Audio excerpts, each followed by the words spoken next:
Hello, my name is John Politte and I'm a data scientist.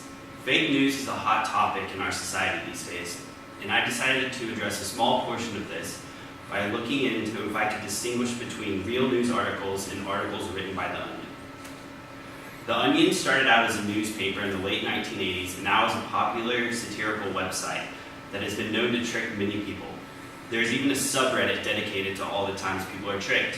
Also, more prominent figures like Stephen A. Smith from ESPN, a vice president from FIFA, have been tricked, and then also state-run news agencies like in Iran and China have also been fooled. In 2012, China ran with the story that Kim Jong-un was voted the sexiest man alive.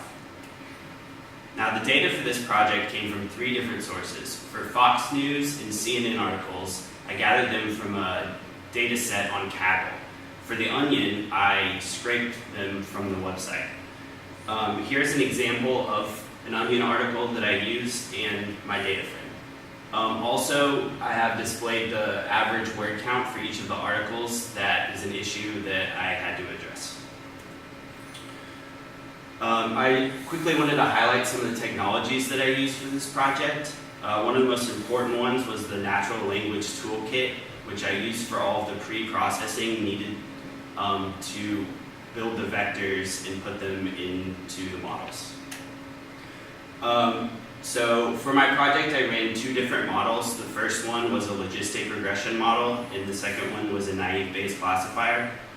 And with these models, I classified an article as either being from The Onion or a real news source. And as you can see, they both performed very well, and I was highly suspicious of this and wanted to do a deeper investigation as to what was causing this.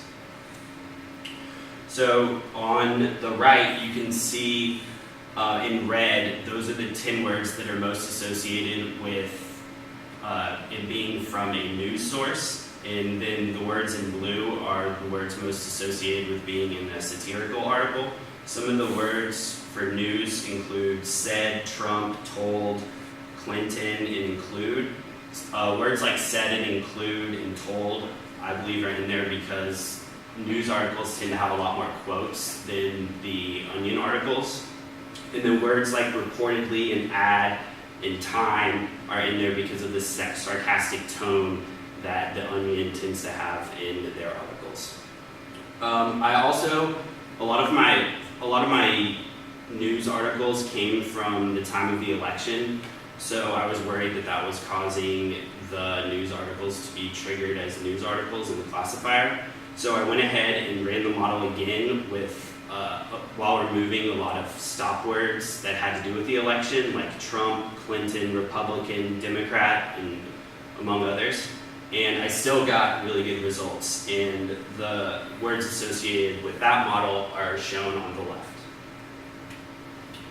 Now, to address the word count issue, I did a normalization process, and to confirm this, I found the average magnitude of each vector for the Onion articles and the news articles, and it both turned out to be 1, so that wasn't an issue. And then I also wanted to investigate what would happen if I used an Onion article that was specifically about Trump. And in the graph on the right, it shows the probability of it being an Onion article as different words were removed. And as you can see, once reportedly was removed, it had the lowest probability of being classified as an Onion article, even though it was still classified that way. And then it had the highest probability of being an Onion article when Trump was removed. So it was still successful in classifying the article in the correct category. So to conclude things, my model is picking up on the writing style of the Onion and in common terms that were used, which were displayed in the graph 2 slides ago.